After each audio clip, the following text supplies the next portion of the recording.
Hello guys, welcome to Dikshit tutorials, India learning platform. तो guys, कल हमने जो पढ़ा था हमने सूरत विभाजन को।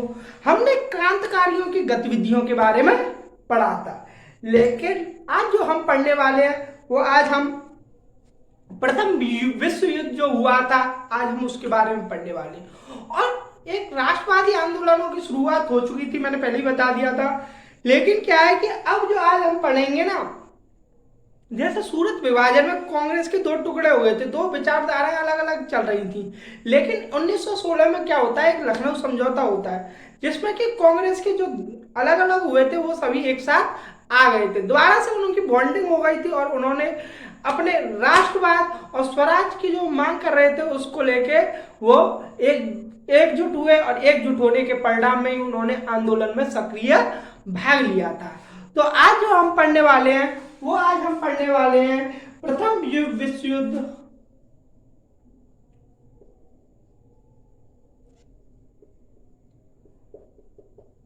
प्रथम विश्व युद्ध एवं राष्ट्रवादी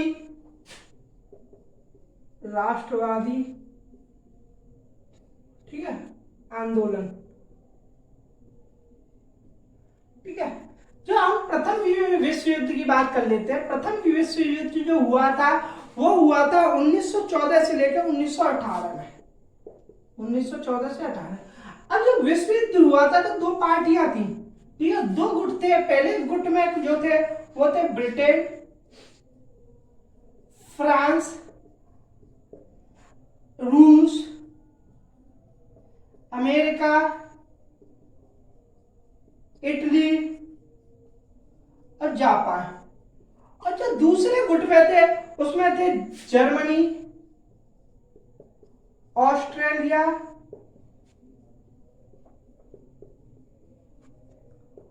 तुर्की एवं हंगरी। ठीक है, दो गुट थे प्रथम विश्व युद्ध में, जिसमें कि एक गुट में ब्रिटेन हुआ, फ्रांस हुआ, रूस, अमेरिका, इटली और जापान। वहीं अगर दूसरे गुट में बता दूं तो उसमें जर्मनी, ऑस्ट्रेलिया, तुर्की और हंगरी। अब मैं आपको बता दूं कि जो देखो ब्रिटेन यहाँ है, ठीक है, और ब्रिटेन के हम औपनिवेशिक थे, ठीक है, क्योंकि ब्रिटेन के द्वारा ही हमारे देश में शासन चल रहा था।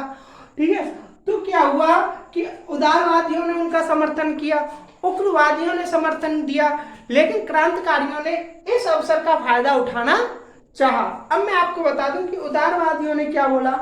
जो उदारवादी थे उन्होंने कहा था कि हमको ब्रिटेन को क्या करनी चाहिए, हमें समर्थन देना चाहिए। तो यहाँ जो उदारवादियों ने बताया, उदारवादी ने इस युद्ध को ब्रिटेन का इस युद्ध में समर्थन देने का निर्णय लिया। और जब निर्णय लिया गया था वो क्यों लिया गया था, मैं आपको बता दूं कि ब्रिटेन का समर्थन ताज के प्रति निष्ठा का कार्य करेगा। ताज के प्रति निष्ठा का कार्य करेगा।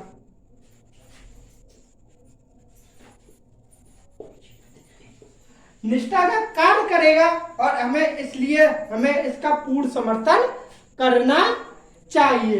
वही अगर मैं बता दूं उग्रवादियों ने इसका क्या किया, उग्रवादियों ने भी बोला, जिसमें उग्रवादियों में बाल गंगाधर तिलक भी शामिल थे, उन्होंने भी ब्रिटेन का समर्थन करने के लिए आग्रह किया। अब मैं उनका बता दूं, उनका जो तर्क था, जो उनकी जो आशा थी वो क्या थी। उदारवादियों की आशा, उदारवादियों में बाल गंगाधर तिलक भी थे, की आशा थी, कि आशा क्या थी मैं आपको बता दूं। तो उनकी आशा थी कि युद्ध के पश्चात क्या है, ब्रिटेन भारत में स्वशासन से संबंधित कुछ निर्णय लेगा। मैं यहां लिख देता हूं, युद्ध के पश्चात ब्रिटेन भारत में स्वशासन स्वशासन से संबंधित ठोस कदम उठाएगा।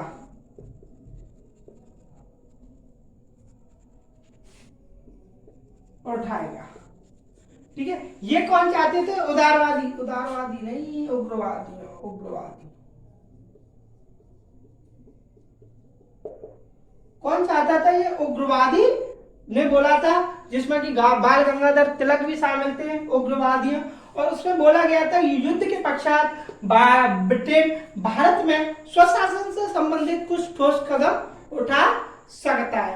अब लेकिन क्रांतिकारियों ने क्या किया कि क्रांतिकारियों ने इस अवसर का फायदा उठाना चाहा और उन्होंने बोला कि यह एक अच्छा मौका है इस ब्रिटेन के साम्राज्य को समाप्त करने का। एक साम्राज्यवादी जो नीति वो अपना रहे थे, उस साम्राज्यवादी नीति को उखाड़ फेंकने का। ठीक है, मैं यहां बता दूं क्रांतिकारियों ने इस अवसर का फायदा उठाने की सोची एवं क्रांतिकारियों ने इस अवसर का फायदा उठाने की सोची एवं उन्होंने क्रांतिकारी गतिविधियों में शामिल होने का आह्वान किया। गतिविधियों में शामिल होने का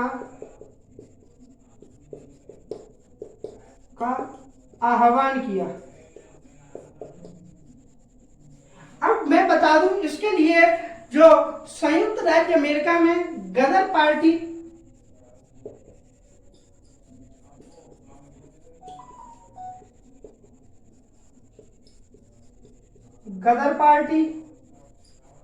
एवं मैं आपको जो दूसरा बता दूं, जो यूरोप में जो बर्लिन कमेटी थी उसने क्या किया, ब्रिटिश सरकार के विरुद्ध वहां पर क्रांतिकारी गतिविधियां की। जो बर्लिन कमेटी यूरोप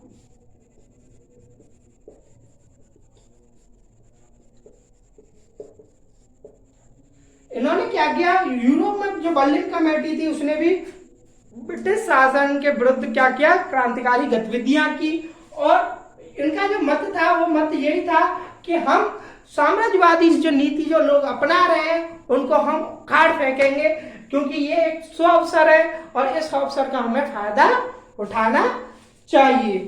अब मैं बता दूं ये था, और इसी दौरान अब क्या होता है, एक होम रूल आंदोलन की शुरुआत होती है। होम रूल आंदोलन मैं बता दूं, यहाँ होम रूल लीग आंदोलन की शुरुआत होती है। और होम रूल लीग आंदोलन के बारे में बता दूं कि होम रूल जो था वो दो लोगों ने भी बनाया, दो लोगों द्वारा किया गया था, एक एनी बेसेंट द्वारा और एक बाल गंगाधर तिलक द्वारा। तो मैं यहाँ बता दूं होम रूल लीग आंदोलन।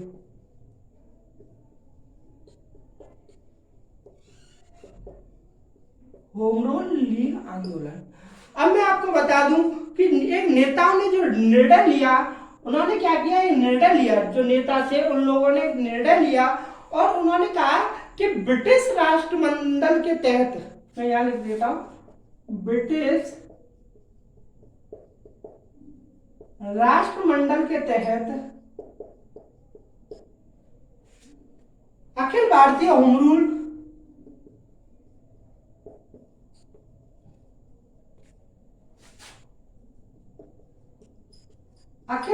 होम रूल या स्वशासन की मांग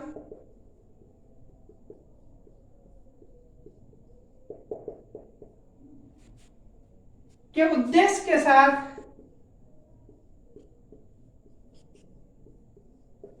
साथ पूरे वर्ष कार्य करने वाली एक राष्ट्रवादी गठबंधन होना चाहिए। कार्य करने वाला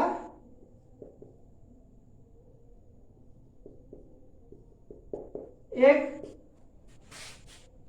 राष्ट्रीय गठबंधन होना चाहिए।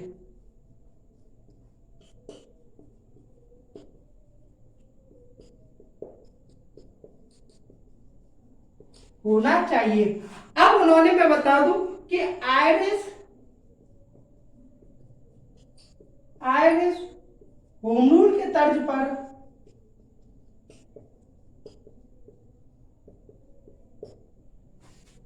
All India home rule league की स्थापना और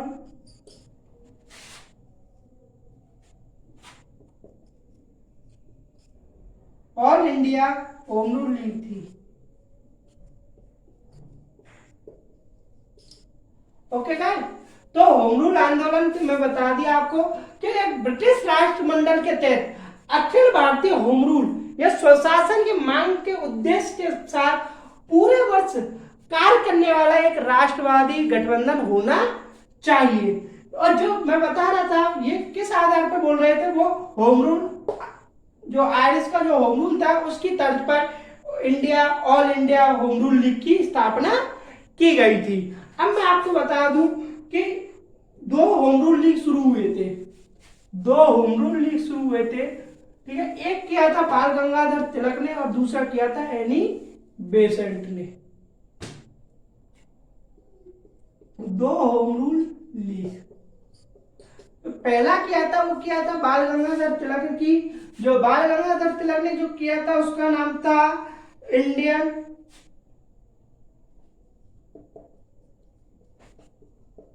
होम रूल लीग। किसने किया था ये? बाल गंगाधर तिलक ने। और इसका जो मुख्यालय बनाया गया था कि पुणे में मुख्यालय, पूना में मुख्यालय। और इसकी जो फर्स्ट मीटिंग हुई थी वो होती है कहां पर, मैं यहां बता देता हूं, बेलगाम में। पहली मीटिंग बेलगाम में, ठीक है। अब इंडियन होम रूल लीग जो कि किसने की है? बाल गंगाधर तिलक। वही all India home rule league की मैं बता दूं,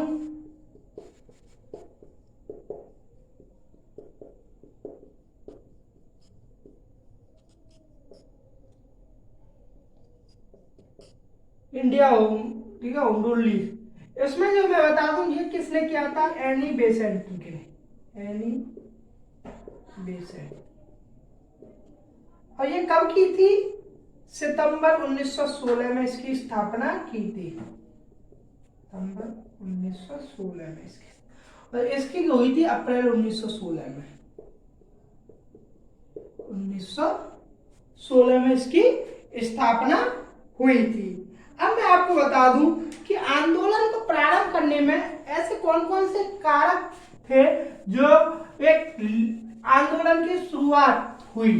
कुछ तो कारण रहे होंगे, मैं आपको बताता हूं कि हमेशा मैं कारण बता के चलता हूं, ठीक है। अभी भी कारण बताऊंगा। जो आंदोलन प्रारंभ होने, मैं लिख देता हूं, आंदोलन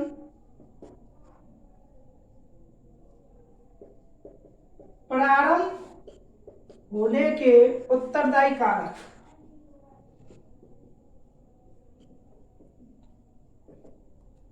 देखो पहला जो मेन जो कारक था वो क्या था कि जो राष्ट्रवादियों का जो एक वर्ग था उस वो क्या, सरकार का ध्यान आकर्षित करते हुए उस पर दबाव डालना चाहता था। तो दूसरा क्या था? पहला क्या था? सरकार का ध्यान आकर्षित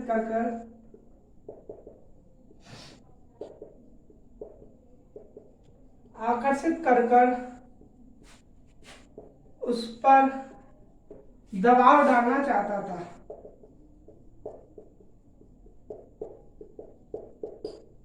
और जो दूसरा जो कारण था वो क्या था कि जो मार्ली मिंटो सुधार जो 1909 में प्रस्तुत हुआ था उसका वास्तविक स्वरूप जो है नरमपंथियों के सामने आ गया था। मार्ले मिंटो सुधार का वास्तविक स्वरूप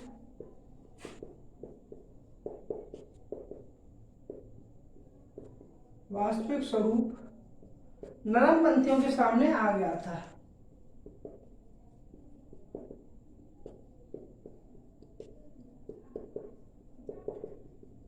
वही अगर मैं आपको थर्ड पॉइंट जो बता दूं वो क्या था कि जो महंगाई थी वो चरम सीमा पर थी, महंगाई चरम सीमा पर पहुंची। अब महंगाई चरम सीमा पर पहुंची, इसका मतलब क्या है कि जो प्रथम विश्व युद्ध में ब्रिटेन की जो भी क्षति हुई थी उस क्षतिपूर्ति के लिए क्या है कि ब्रिटिश सरकार करों पर जो कर जो देते थे उस पर क्या है कि वो दर बढ़ा देती है, तो कर की रेट बढ़ा देती है। क्षतिपूर्ति क्षतिपूर्ति हेतु भारी कर लगा दिया जाता है, भारी कर लगा दिया जाता है। भारी कर लगा के क्या है कि वो क्षतिपूर्ति जो भी क्षति हुई थी प्रथम विश्व युद्ध में, ठीक है, उनका क्या है कि वो एक तरह से भरपाई करना चाहते थे, जो कि क्या है कि एक प्रमुख कारण था आंदोलन शुरू करने का। ठीक है, जो अब नेक्स्ट मैं आपको टॉप वो बता दूं, जो फोर्थ पॉइंट है वो क्या है कि 1914 में बाल गंगाधर तिलक जो थे वो जेल से रिहा हुए थे। ठीक है, जून 1914 में बाल गंगाधर तिलक क्या था कि तिलक रिहा हुए, और इन्होंने क्या बोला, इन्होंने एक स्टेटमेंट दिया था और उस स्टेटमेंट के तहत उन्होंने बोला कि हिंसा का प्रयोग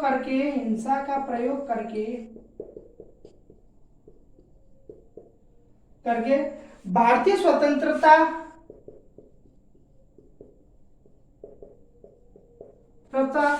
की प्रक्रिया में रुकावट पैदा आ सकती है। ये किसने बोला था? बाल गंगाधर तिलक।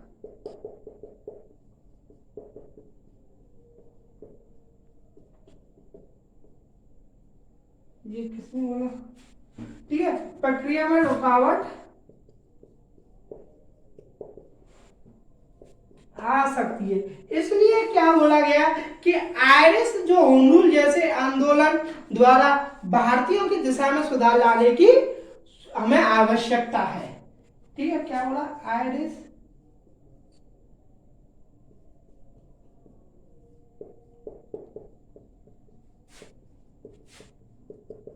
होम रूल जैसे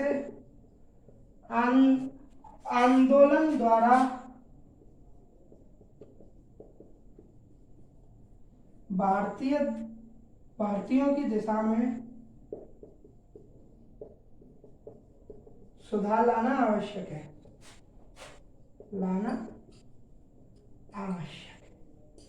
ठीक है। तो ये क्या था? ये बाल गंगाधर तिलक ने स्टेटमेंट दिया था। वही जो पांचवा पॉइंट बता दूं कि क्या होता है कि 1893 में जो एनी बेसेंट है वो क्या आती है? भारत। ठीक है, कहां आते हैं? 1893 में एनी बेसेंट मतलब क्या है कि आयरलैंड की जो कौन थी? ये थियोसोफिस्ट थी।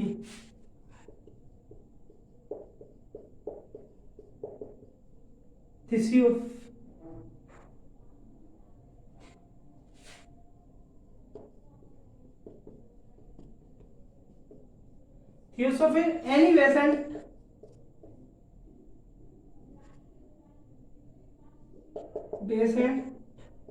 भारत आई।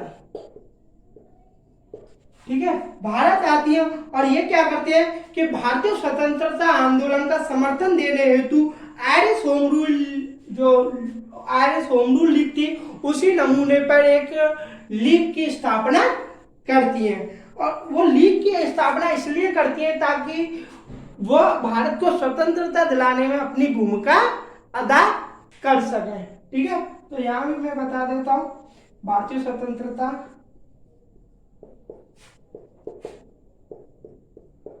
आंदोलन का समर्थन दिया। ठीक है, किसने दिया था? एनी बेसेंट ने। अब मैं आपको बता दूं जो होम रूल लीग जो थे उनका जो उद्देश्य क्या था, उद्देश्य बेहद जानना हमारे लिए जरूरी है ताकि हमें पता चल सके कि यह स्थापना क्यों की गई। ठीक है, मैं आपको उद्देश्य बता देता हूं। जो उद्देश्य थे कुछ, ठीक है, पहला जो मेन उद्देश्य था वो क्या थी कि भारतीय जनमानस को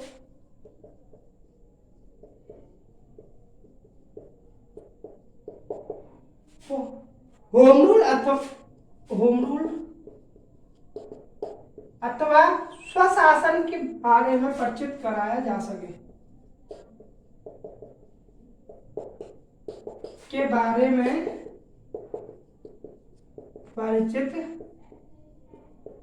कराया जा सके। ठीक है, जो दूसरा जो था वो क्या था कि स्वराज्य की मांग।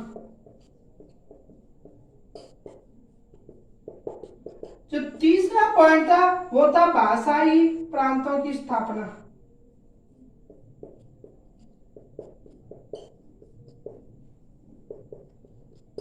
जो चौथा पॉइंट था वो था शिक्षा का प्रचार प्रसार।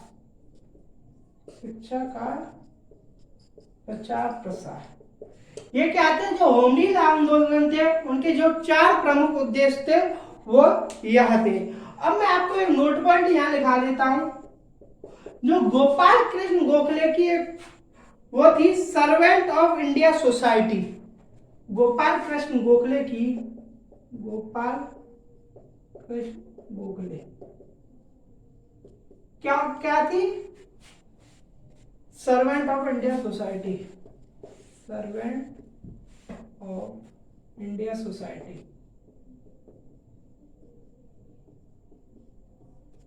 ठीक है, सर्वेंट ऑफ इंडिया सोसाइटी।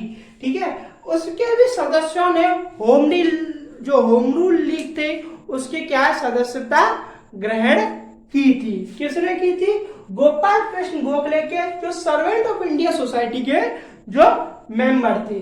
ठीक है, ये एक नोट पॉइंट है, पीटीआर है। ठीक है, पॉइंट्स टू रिमेंबर है, इसको आप लिख लेना। अब जो आता है कि ये 1919 तक यह आंदोलन धीमा क्यों पड़ गया, ऐसे क्या कारण थे कि 1919 तक ये क्या है कि एकदम धीमा पड़ गया। ठीक है, इसके मैं बता देता हूं, मैं मेन पॉइंट लिखवा देता हूं।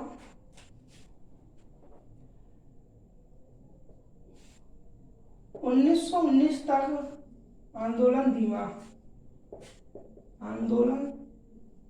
धीमा पड़ने के कारण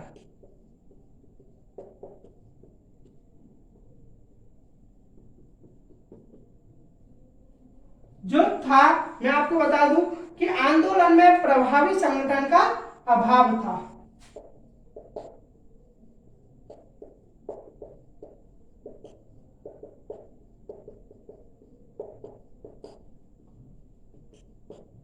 वही अगर दूसरा जो पॉइंट बता दूं कि 1917-18 में क्या होता है, एक सांप्रदायिक दंगे होती हैं इनका। 1917-18 में सांप्रदायिक दंगे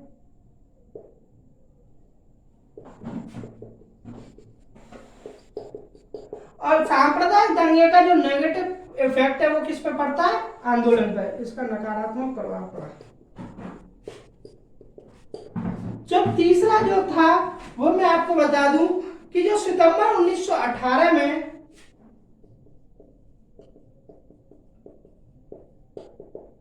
अहिंसात्मक प्रतिरोध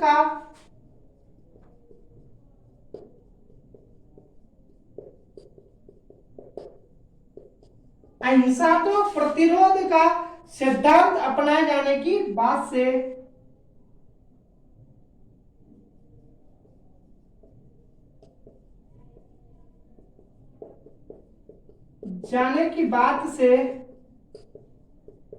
नरमपंथी आंदोलन से पृथक हो गए।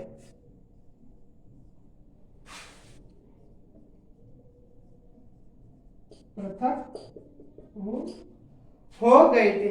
वहीं अब मैं बता दूं, एक और नोट पॉइंट यहां लिख देता हूं कि 1920 में गांधी जी होम रूल जो लीग थी उसकी अध्यक्षता करते हैं।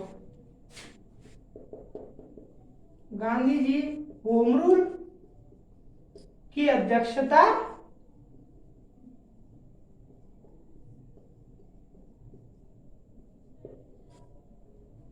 ठीक है गाइस, यह नोट पॉइंट था। 1920 में गांधी जी होम रूल की अध्यक्षता करती है। अब मैं आपको बता देता हूं जो मेन जो था वो क्या था, जो भारतीय राष्ट्रीय कांग्रेस का जो वार्षिक अधिवेशन जो 1916 में लखनऊ में होता है, बेहद इंपॉर्टेंट है। मोस्ट एक्सपेक्टेड क्वेश्चन यहाँ से बन सकते हैं, मैं आपको बता देता हूं। जो था भारतीय राष्ट्रीय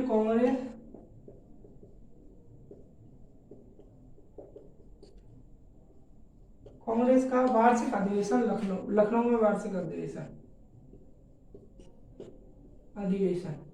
जो अधिवेशन होता है वो कब होता है? 1916 में। ठीक है, अब मैं आपको बता दूं जो इसकी जो अध्यक्षता करते हैं, अध्यक्षता कौन करता है? वो करता है अंबिका चरण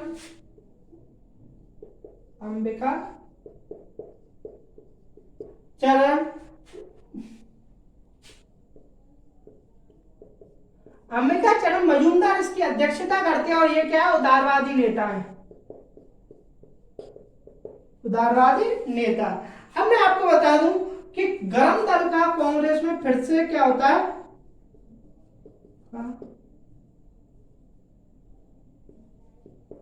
कांग्रेस में पुनः शामिल हुए।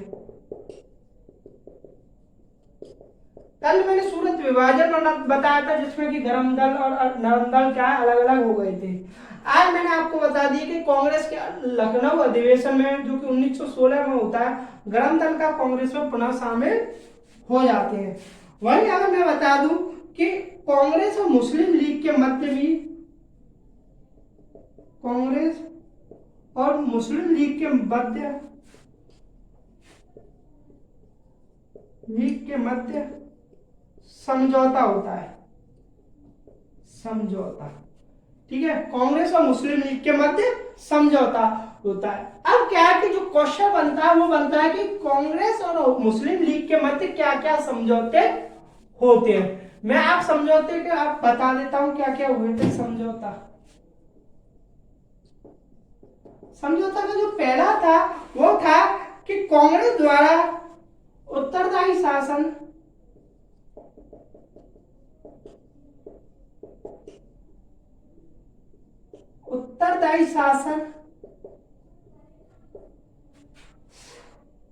की मांगों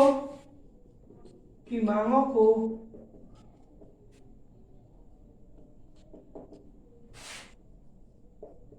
लीग ने स्वीकार कर लिया।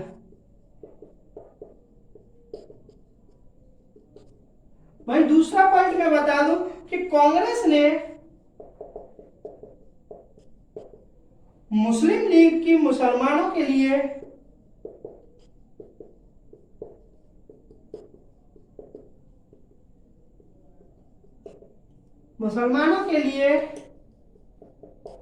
प्रथम निर्वाचन व्यवस्था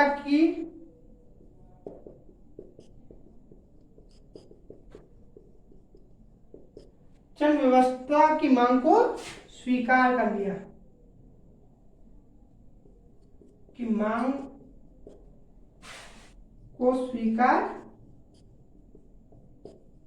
लिया, वही जो थर्ड पॉइंट मैं बता देता हूं, थर्ड पॉइंट बेहद इंपॉर्टेंट है और एकदम फैक्चुअल है बिल्कुल। ठीक है, जो थर्ड पॉइंट है मैं आपको बता दूं कि पंजाब में 50%, यहां लिख देता हूं पूरी लिस्ट। ठीक है, पंजाब में क्या है कि कुछ प्रांतों में क्या कर दिया गया, इनकी सीट को रिजर्व कर दिया गया कि इतने % आपकी पार्टी से होंगे। वही मैं बता देता हूं, पंजाब में 50%, ठीक है, बंगाल में 40%,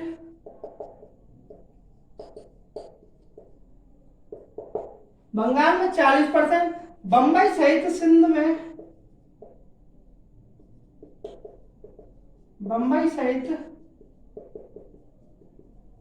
सिंध में 33%, यूपी में 30%, बिहार में 25%, एमपी में 15% और मद्रास में 15%। ये क्या है कि जो क्या है मुस्लिम लीग को दे दी गई थी, मुस्लिम लीग की सीट रिजर्व कर दी गई। कि पंजाब में 50% जो भी पढ़ेंगे वो 50% मुस्लिम लीग की पार्टी से होंगे। ऐसे क्या है कि पंजाब में हुआ, बंगाल में हुआ, सिंध में हुआ, और यूपी, बिहार, एमपी, मद्रास में इनकी सीट रिजर्व कर दी गई। अब मैं जो आपको बता दूं, जो फोर्थ पॉइंट था वो क्या था कि केंद्रीय व्यवस्थापिका सभा में कुल निर्वाचित जो भी भारतीय सदस्य होंगे, ठीक है, उन 1/9 भाग मुसलमानों को आरक्षित किया गया। केंद्रीय व्यवस्थापिका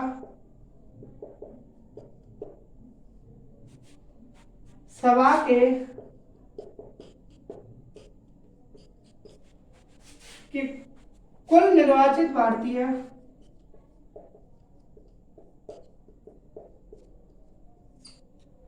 सदस्यों का 1/9 भाग मुसलमानों को आरक्षित किया गया।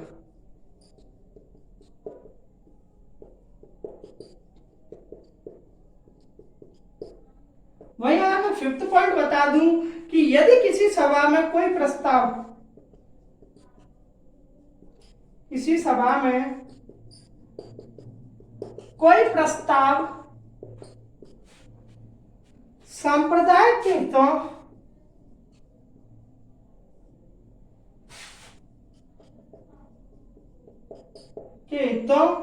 के विरुद्ध हो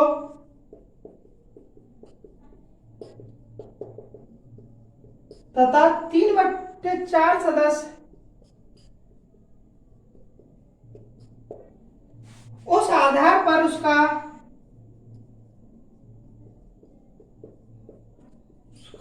विरोध करें तो उसे पास नहीं माना जाएगा, नहीं माना जाएगा। ठीक है, कि यदि किसी सभा में कोई प्रस्ताव सांप्रदायिक के हितों के विरुद्ध हो तथा 3/4 सदस्य उस आधार पर उसका विरोध करें तो उसे पास नहीं माना जाएगा। ठीक है, तो ये थे 5 पॉइंट, प्रमुख 5 पॉइंट जो कि कांग्रेस और मुस्लिम लीग के मध्य समझौते में हस्ताक्षर किए गए थे। अब मैं आपको जो बता देता हूं कि कांग्रेस और मुसलमान दोनों ने मिलकर सरकार के सामने अपनी क्या मांगे रखी। अब मैं आपको बता देता हूं, समझौते के बाद सरकार के सामने रखी गई अपने मांगे। ठीक है, क्या मांगे थी वो मैं आपको बता देता हूं।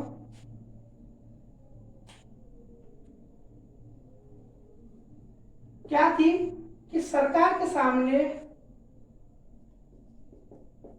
सरकार के समक्ष संयुक्त मांगे, संयुक्त पार्टियों की मांगे, संयुक्त मांगे मतलब किसकी, कौन कौन सी, कांग्रेस और मुस्लिम लीग। जो पहली जो मांग थी वो क्या थी कि भारत को उत्तरदायी शासन देने की शीघ्र घोषणा की जाए।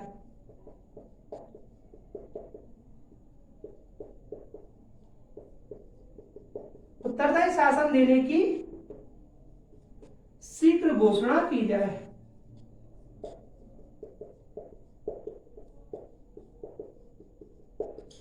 वही मैं दूसरा पॉइंट आपके लिए बता दूं कि जो प्रांतीय व्यवस्थापिका सभाओं में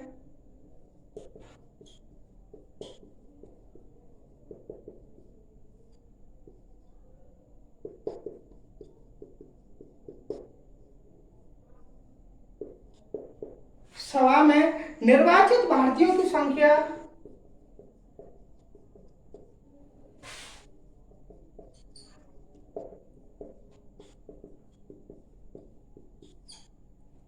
बढ़ाई जाए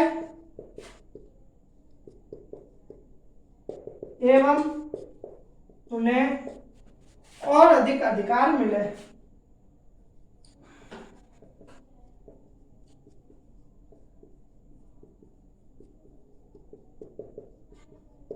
जो थर्ड पॉइंट था वो क्या थी कि जो वायसराय की कार्यकारिणी परिषद में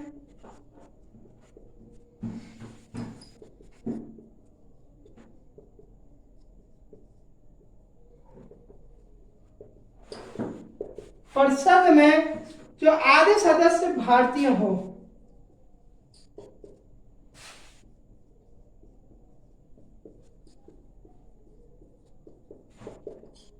आधे सदस्य भारतीय हो। वही मैं आपको फोर्थ पॉइंट भी बता देता हूं, ठीक है। फोर्थ पॉइंट था विधान परिषद का कार्यकाल 5 वर्ष कर दिया जाए।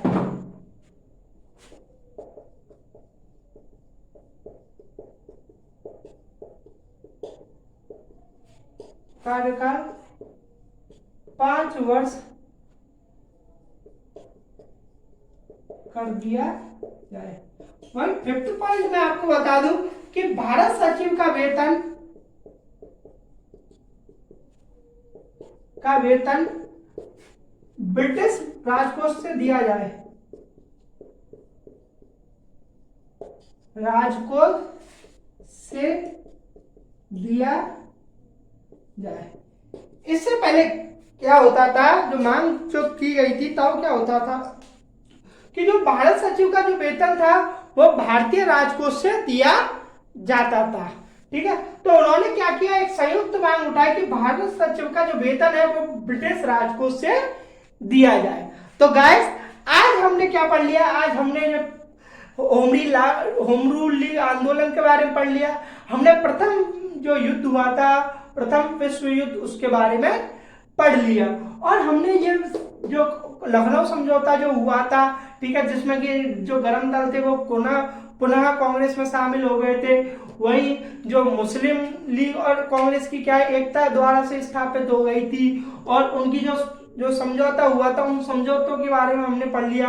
उन दोनों ने मिलकर जो सरकार के सामने जो मुद्दे उठाए थे उनको भी हमने पढ़ लिया।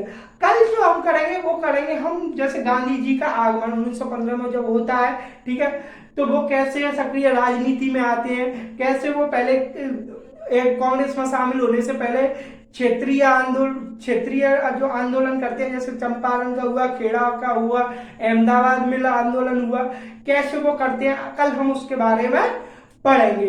तो अगर आपको ये सेशन अच्छा लगा हो तो आप हमें बता दीजिए, ठीक है। अगर कोई भी डाउट हुआ करे तो आप कमेंट बॉक्स में या फिर मेरे टेलीग्राम चैनल से पूछ लिया करिए।